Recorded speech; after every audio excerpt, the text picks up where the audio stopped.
Thank you very much, Lokamitra and Triratna before that. I feel rather older since you've been talking, but then I suppose I have to accept it. Yeah, it was. You said it was 1975 we got the key here this day. I thought it was 1976, but anyway, I'll accept you. That means that it was in 1974 that Sangharakshita called some of us to his Norfolk retreat and said he thought we should have a proper Buddhist centre in London. Until then we were using an old warehouse which was about to be demolished in between Tufnell Park and Archway, and that's where some of us lived, including David Mitra and me.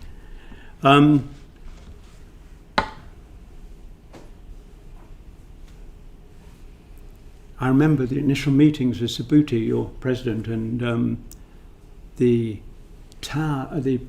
mayor of Tower Hamlets, and I remember coming here for the first time. It was much worse than you two have said.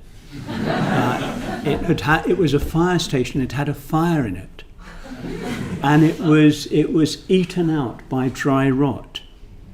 And I'm not sure that we realised all of this when we took on we made the agreement. But sometimes ignorance is a good thing, because perhaps we wouldn't have done it. I stayed at the North London Buddhist Centre. I didn't come here. I helped in what ways I could. I even used to teach yoga in this hall, which was a sort of chaos, just a building site. But I wondered how on earth Subhuti was going to develop a Buddhist centre here. I must say, I couldn't imagine how it was possible. But he and Attila and their two teams, heroic teams, did an extraordinary job.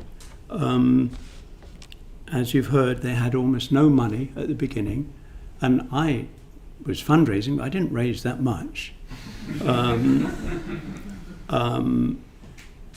They had nothing in the way of building skills. I think they had one skilled builder, and that was Attila. And then he taught all the others what to do. And they had two teams. They had no money, so they sent one team out to earn money, and the other team worked on the site. But as Triratna is indicating, living, working and practicing the Dhamma together in these extremely difficult conditions, and creating something so beautiful, showed what a combination of Dhamma practice and teamwork can accomplish.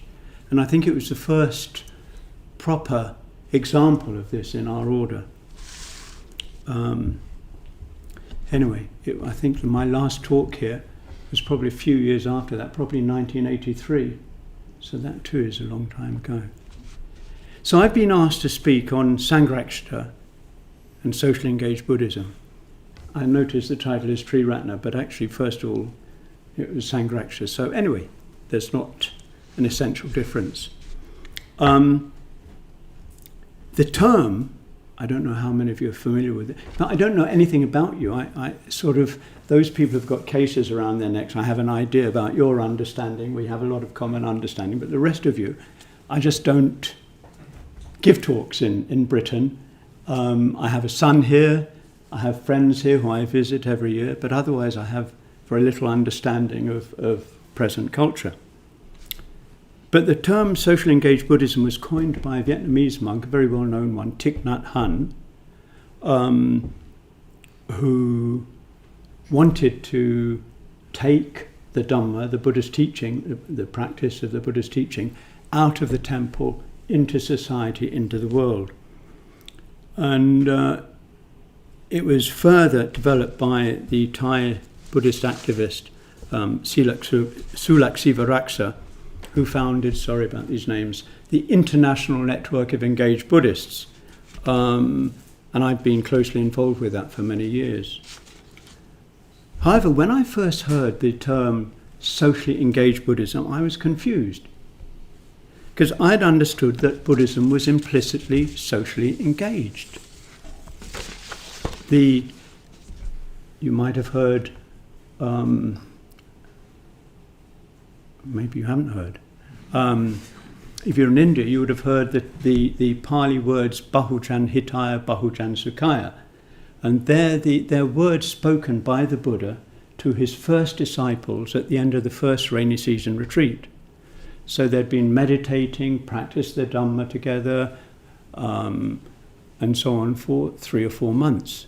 And at the end of that, they set off on their own individual ways. And the Buddha said, go out. Bahujan Hitaya, Bahujana Sukhaya. For the welfare, Hitaya, and happiness, Sukhaya, of the many folk, Bahujan. Yeah? So these were some of the first significant words that the Buddha spoke. And it was this sort of spirit of the Dhamma that I'd learnt from Sangharakshita, which was why I was confused when I first heard the term socially engaged Buddhism. I thought, well, surely Buddhism is, in its very nature, socially engaged. So that's what I want to touch on this evening. I want to look at what I learnt from Sangharakshita, or what we've all had the opportunity of learning from Sangharakshita, and after that have a look at how that prepared the ground for Triratna's work in India. I better time myself.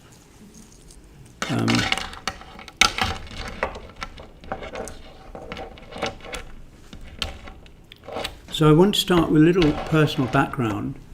I was born in 1947, just after the Second World War, and at that time there was a strong sense of optimism and expansiveness in the air. But at the same time, it's as if that sort of very optimism brought to light so much ugliness in the world. Extreme poverty, extreme inequality, discrimination and racism. You know, we began to be aware of our colonial past, you know, what we'd inflicted on others. Environmental decay. I remember going to school. I lived in I went to school in Hendon. And in the winter, we had so much fog. Sometimes we couldn't see more than 4 feet or so in front of us. But still we went to school. Still the buses seemed to run. And it was at that time there was a beginning of an environmental awareness. And I used to deliver papers before going to school. And at that time the Cold War seemed to monopolise the headlines.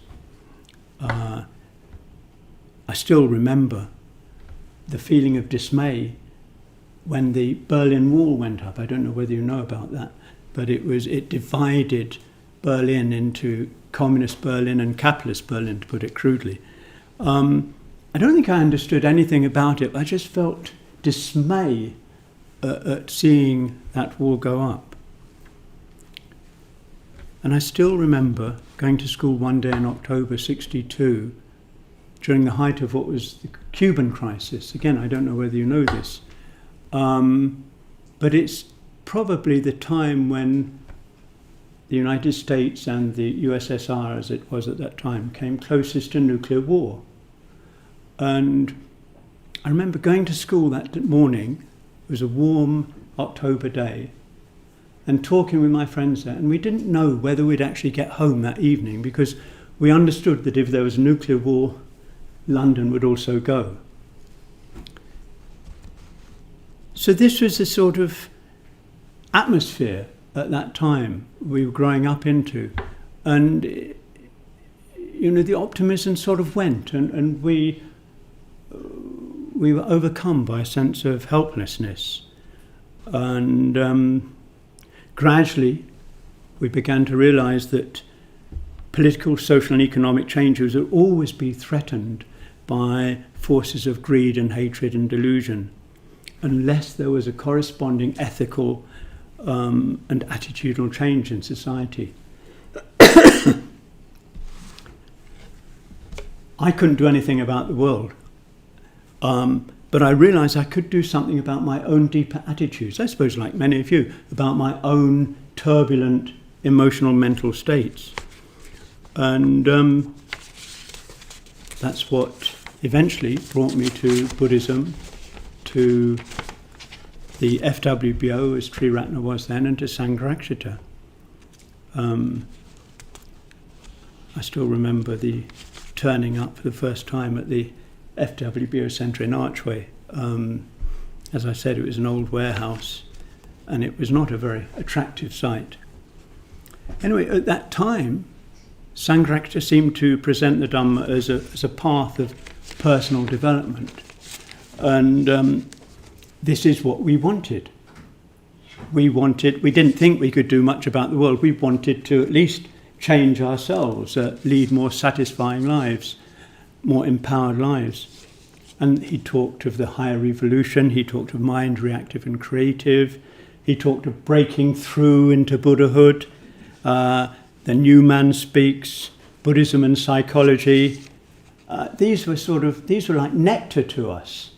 They showed the possibilities of a new life, and very, very richly, very vividly. He was an extremely good teacher and speaker. But gradually he brought out another dimension of the Buddha's teaching. He showed us that each of the Buddha's teaching had an altruistic dimension. And we began to understand that the Dhamma, the Buddha's teaching, could not just be a personal matter. Built into it was engagement with others, engagement with society. So I'm going to give you a few ideas of a few examples from Sangharakshita's presentation of the Dhamma. Are you happy with the word Dhamma, or should I just use Buddha's teaching? Dhamma is okay, is it? Good. I understand that some of you are very experienced and some of you are quite new here. So just a few examples. So Buddhist practice really starts with the practice of ethics. I'm sure you've all heard, if regulars here, people who come regularly, will probably chant the 5 precepts. Yeah? I don't know whether you do it in Pali or what, but in Pali the first one is Panati Pata Veramani Sikaptang Samadhyami. And this means literally undertaking not to kill other beings. But Sangharakshita showed us it meant so much more than that. It was not just not killing, but it meant any kind of harm to other living beings. And not just physical harm, but any kind of imposing ourselves on others, any kind of negating others by asserting our own egos. So this was really the first precept. This was what he said about the first precept. But he said this was not enough. He said we can only be sure that we're not harming others, we're not imposing ourselves on others, if we develop the positive counterpart, which he called a cherishing, protecting and maturing love. So the precepts are at the very beginning of Buddhist practice. And the very first precept is a matter of not just not harming others, but developing these sort of very positive attitudes to others, which he called the love mode, as opposed to the power mode, which is concerned with negating others and harming others. And he said he explained that this principle, this love mode principle, was at the core of all the other precepts. The second one is not to take what is not given. So the positive counterpart of that would be generosity, responding to others in terms of generosity, and so on. So ethical practice in Buddhism is usually couched in terms of restraint, but he showed us it meant so much more than that. It meant consciously and proactively cultivating the positive counterparts of the traditional negative rendering. I don't know, in your general classes, do you recite the positive verses of the precepts? Yeah, so I think at most Triratna centres, certainly in India we do, after reciting the 5 traditional precepts, we then recite a positive rendering of them to bring out the real meaning. And this positive rendering was developed by Sangharakshita, but is actually quite traditional. Now, in Pali, the language of Theravada Buddhist texts, this sort of love is called metta. You just did the metta bhavana. Yeah? And it's an attitude of benevolence or loving kindness, which is not limited to a particular person or particular group, but is developed universally and equally to all living beings, not just human beings. So its very nature is expansive and unlimited. So in the late 60s and early 70s, many people in the West thought that Buddhism had nothing to do with emotion.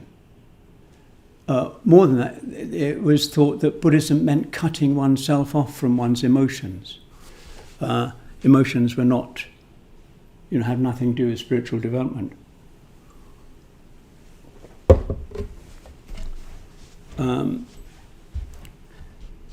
Sangharakshita, his understanding was completely the opposite. And he brought this out in his rendering in his teaching on the Buddha's Eightfold Path. The Buddha's Eightfold Path is probably the most famous Buddhist teaching there is. I'm sure you've all heard of it. And it's divided into 2 sections. There's the path of vision and there's the path of transformation. And the path of vision is just the first of the Eightfold Path. And it's the initial vision that sort of sets us off on the path, sets us up, that maybe brings us to this class. There's something in us, we feel there's more to life. We need more to life, we want more to life, there is more to life. There's something higher that we aspire to. So it's a very, very initial vision. And then the path of transformation is the working out of that in practice, and it consists of the other 7 stages of the Eightfold Path. Now the first stage, second stage, first stage of the path of transformation is often translated right intention or right thought. Sangharakshita translated it completely differently. He translated it as perfect emotion. So rather than getting rid of emotions, he was bringing them right to the centre of the spiritual life. And practicing this stage, this first stage, involved cultivating the 4 mental states of loving kindness, metta that you've just been doing, rejoicing in merit, rejoicing in other people's happiness, and then compassion, and then upeksha. And these are called the unlimited states, because they're not limited to any particular person or group, and they're infinitely expansive. Metta is the foundation of these 4 states. And the other 3, they sort of grow out. If you practice the metta bhavana a lot, you'll understand that the other 3 grow out of that practice almost spontaneously. So what you've got the first stage of the path of transformation.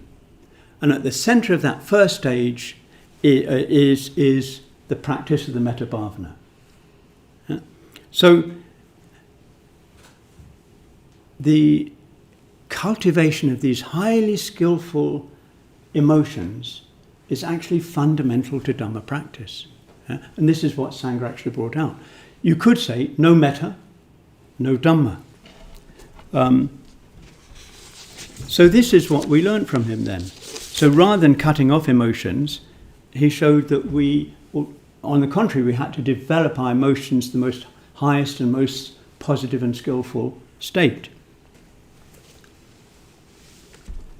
Sangharakshita began to talk of the need to develop conditions that supported our practice.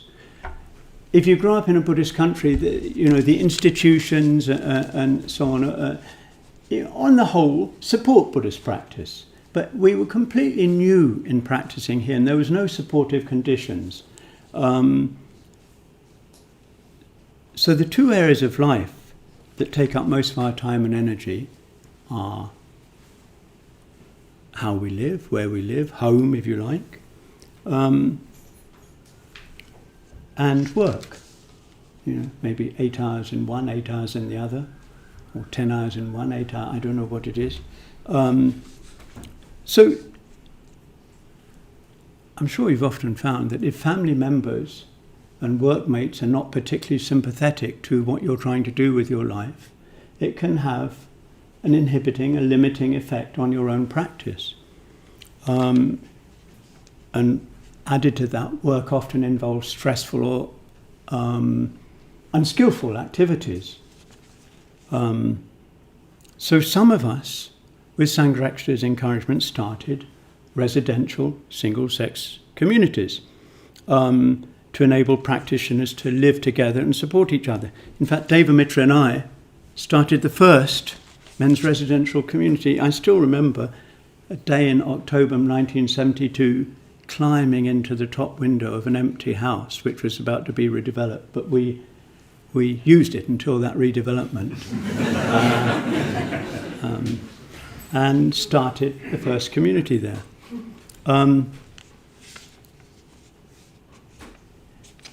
Regarding livelihood, one stage of the Noble Eightfold Path is devoted just to this. It's called, according to perfect livelihood. Samyak samjiva samyak. Anyone got the Pali or Sanskrit for me? Anyway, perfect livelihood. So Sangharakshita, it wasn't just not do this, and so on. Sangharakshita explained that this involved bringing the whole of the economic side of our lives into line with our practice of the Dhamma, and especially, of course, ethics. Otherwise you'd find what you were doing and what you're trying to practice were always in conflict.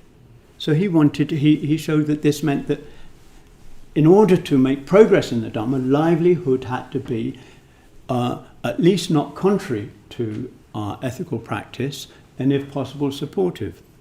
And as a result of that, some of us are experimented with small right livelihood businesses, and we started communities and businesses primarily to help ourselves. But we began to see that transforming ourselves in this way had social implications. We were beginning to get to grips with basic social institutions. So we began to see that commitment to the Buddhist spiritual life meant nothing less than transforming these institutions.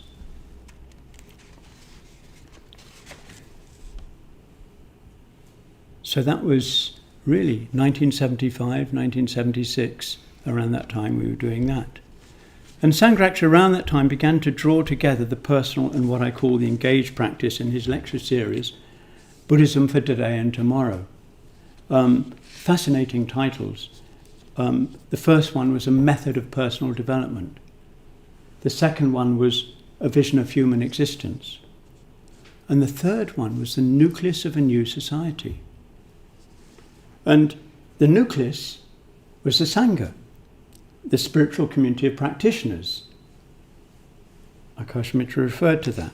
The Triratna Buddhist order, which is the heart of the Triratna Buddhist community, is a Sangha, bound together by their teacher and their common approach to practice. As a Sangha, in that lecture, Sangharakshita explained that our aim is, quote, to transform the group into the spiritual community, the old society into the new society. In other words, Sangha was so much more than a context for personal practice. Its ultimate aim was nothing less than to create a better world. And he developed, at least in seed form, how we go about this in the last lecture of the series, the blueprint for a new world. So this opening up of the altruistic and the engaged dimensions of the Buddhist teaching reaches summit in Sangharakshita's lecture series on transformation of self and world in the Sutra of Golden Light in 1976. And in these, he showed that one could only transform oneself by at the same time working on the world. Working on oneself meant working on the world. And at the same time, one could only work on the world by working on oneself. If we tried to work on the world without developing ourselves, we would just be going round and round the wheel. So personal transformation, he showed, involved nothing less than trying to make all areas of life, the economic, the cultural, the environmental, the governmental, the social, supportive to, if not actually transformed by the Dhamma. This was the vision that I'd been looking for since the mid-60s when I experienced such despair. And it's the vision which has guided me since then. Now, a couple of years later, he drew out the same principle in a different way in his lecture series on the Vimalakirti Nidesha. And in this, he talks of the work of the Bodhisattva. The Bodhisattva is a sort of ideal Buddhist dedicated not only to their own enlightenment, their own welfare, but the enlightenment and welfare of all beings. So the work of a Bodhisattva, he says, is the creation of a Buddha land, similar to what Sthiramanus was saying about Sukhavati. And a Buddha land is not developed by laws and proclamations. A Buddha land is developed to the extent that beings in it are developing towards Buddhahood, are transforming themselves. And it comes about from bodhisattvas and would-be bodhisattvas practicing and working together, again in the spirit that Sthiramanus mentioned. It comes about by those who understand that it's not possible to separate helping ourselves from helping others, at least in the spiritual sense. And this is what we are doing as a Buddhist order. This is what we are doing in the Triratna Buddhist order. This is what we've learned. This is the vision that Sangharakshita has brought us up into. We are trying to create a Buddha land, not just at Sukhavati, but wherever we are, not just at London Buddhist Centre, but wherever we are. A land in which all institutions are perfumed by the Dhamma. All conditions are supportive to the practice of the Dhamma. So the Sutra of Golden Light and the Vimalakirti Nidesha, or Sangharakshita's lectures on them, are essential to understanding his approach to the Dhamma. Now, a year after the Sutra of Golden Light lectures in 1977, Surata, and I don't know whether you know Surata. Surata is an order member living at Padmaloka. We were on the train from Kolkata to Pune in India.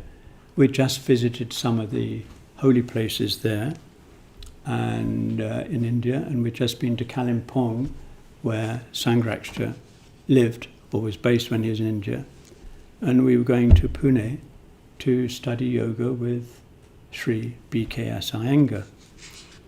Now the train journey was well over 30 hours, and I think the most I'd been on a train in before that was 1.5 hours, probably, or 2 hours, London to Norwich, London to Cambridge, something like that, London to Brighton. But I noticed it stopped in Nagpur, right in the centre of India.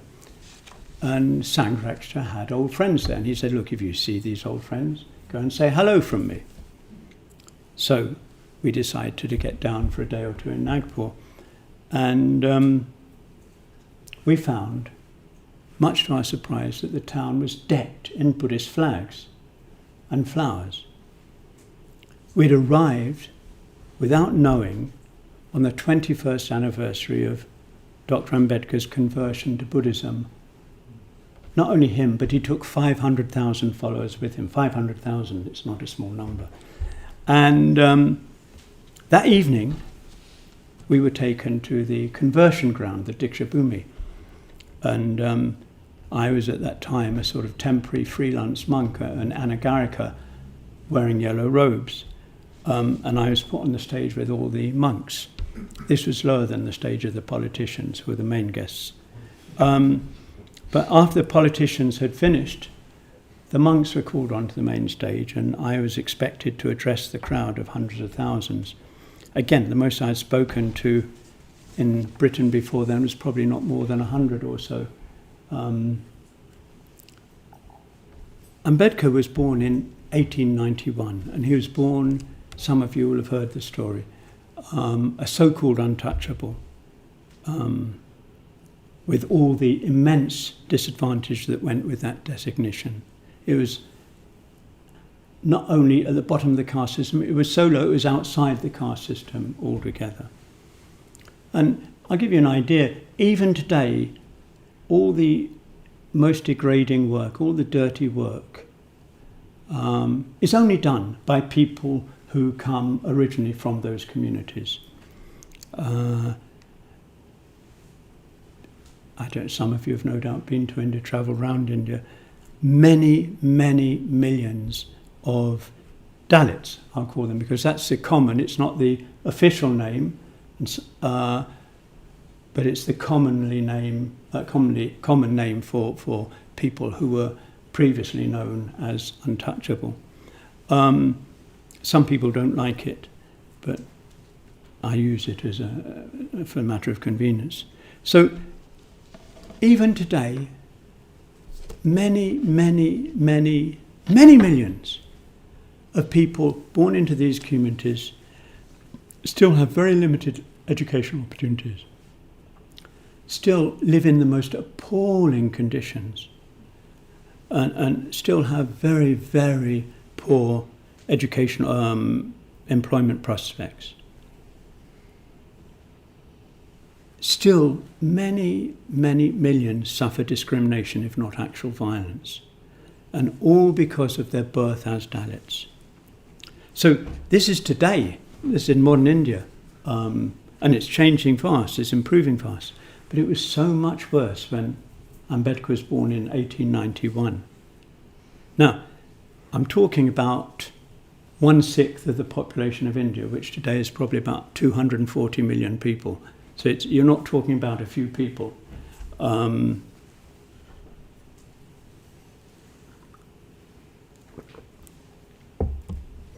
Ambedkar became one of the very first untouchables to get an education, to complete school.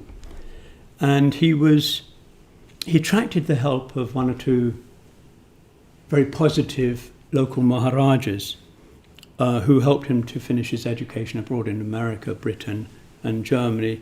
And he came back to India as one of the most highly educated Indians of the time. But even then, he found it almost impossible to get a job because of his birth as an untouchable.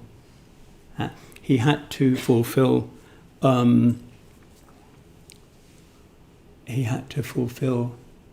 a duty to one of his sponsors, the Maharaja of Baroda, to work as a secretary in his government.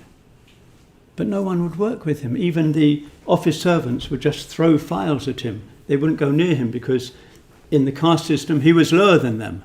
And to have any kind of physical contact would have polluted them. He couldn't find anywhere to live, he couldn't find food was a problem. In the end he had to give up. But he dedicated his life then to eradicating untouchability and changing Indian society. Yeah, and in the course of a brilliant career, he brought about many changes in law, in education, economics, social welfare, and so on. He became the first Law Minister of independent India. He was responsible more than anyone else for the creation of the Indian Constitution. But he realized quite early on that external changes, say in education, health and so on, important, crucial though they were not enough. They would only be truly successful if there was a corresponding change in the deepest attitudes, in ethics and so on. And it's this understanding that he was developing in the late 1920s and the 1930s that eventually brought him to Buddhism, because he saw that this is what Buddhism did. It got you deep down inside yourself and changed your deepest attitudes. And at the very end of his life, just a few weeks before he died, he converted to Buddhism.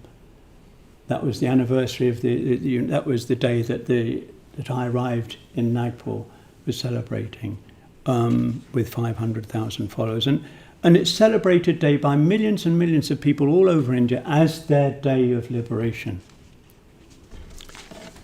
The day after the anniversary, I hadn't got my train connection yet. That came that night. The day after the anniversary, I just wandered around meeting people on the conversion ground, because people just stayed chatting and so on.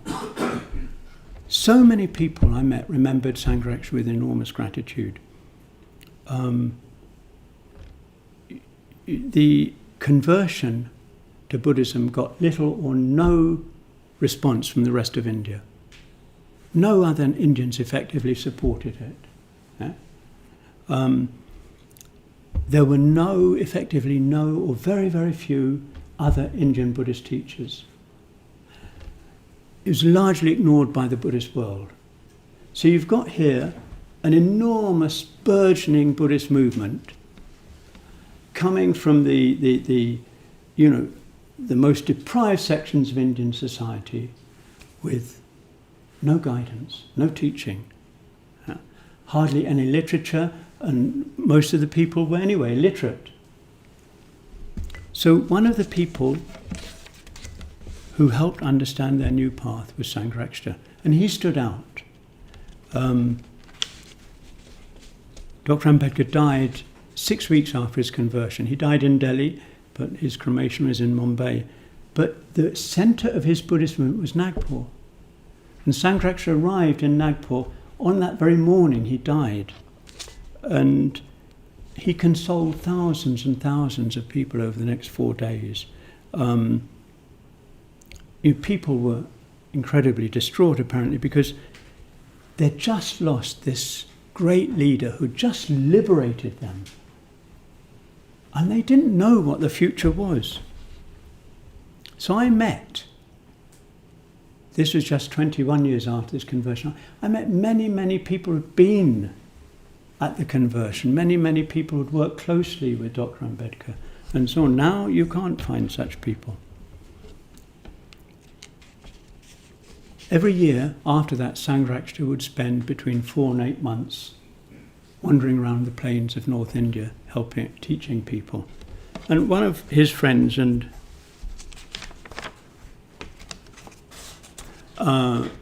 became my friend, politician, he said, look, he toured our villages. If there's a car, he'd come by car. If there was a bus, he'd come by bus. No bus, he'd come by cycle. No cycle, he'd come by bullock cart. No bullock cart, he'd walk. And he stayed in our houses. He ate our food. No one had ever done that before. And this man always had tears in his eyes when he said this. Anyway, you can read about this in Ambedkaran Buddhism, which I'm sure is available here. But in those 36 hours I spent in Nagpur, I found myself in the middle of a Dhamma revolution.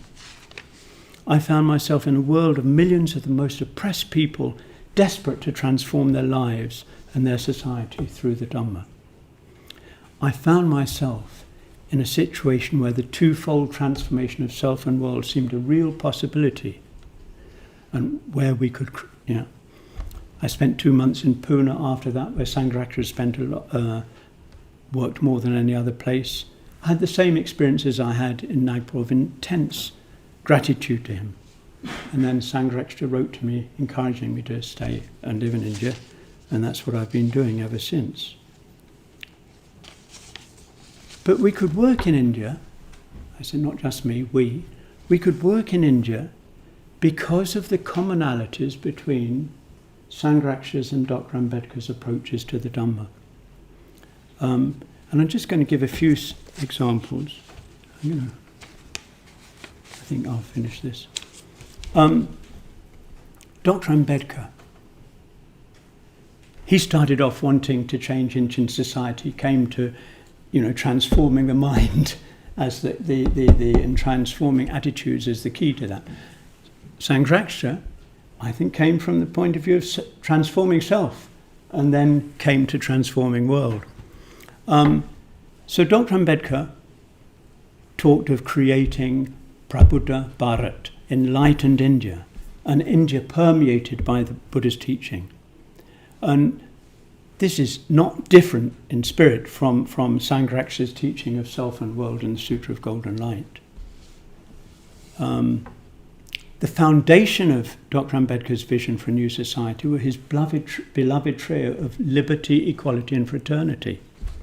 And he said, I'm sure many of you have heard this, he said he derived these not from the French Revolution, but from his master, the Buddha. When I first heard these, I was really shocked. I said, how can that be? So, in other words, these values, liberty, equality, fraternity, to him were ethical values, even spiritual values, not merely political. He saw that you can't have the political without the corresponding ethical. Liberty. Physical freedom is not enough.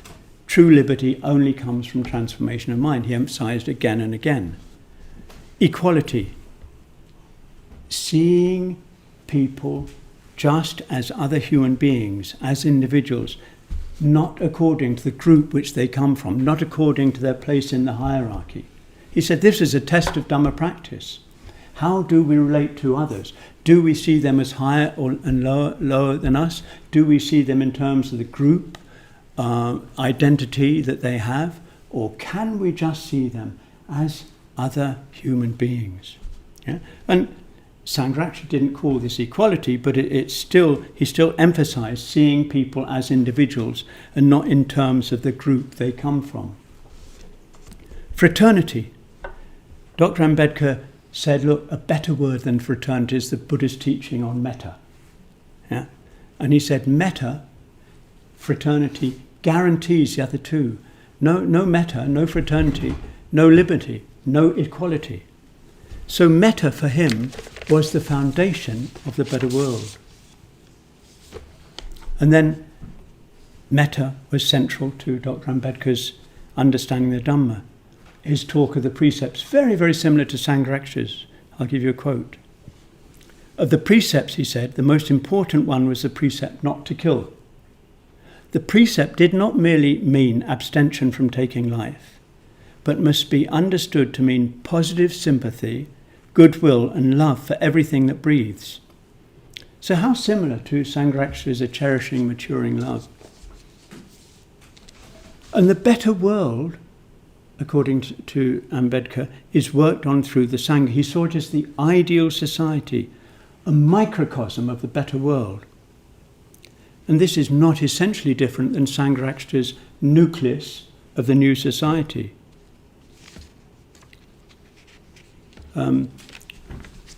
Ambedkar emphasized that the Sangha could set an example to others how to live. It could, and because of their common practice of Dhamma, they could work more effectively to others, for others. Interestingly, like Sangharakshita, he did not see the Sangha consisting only of monks.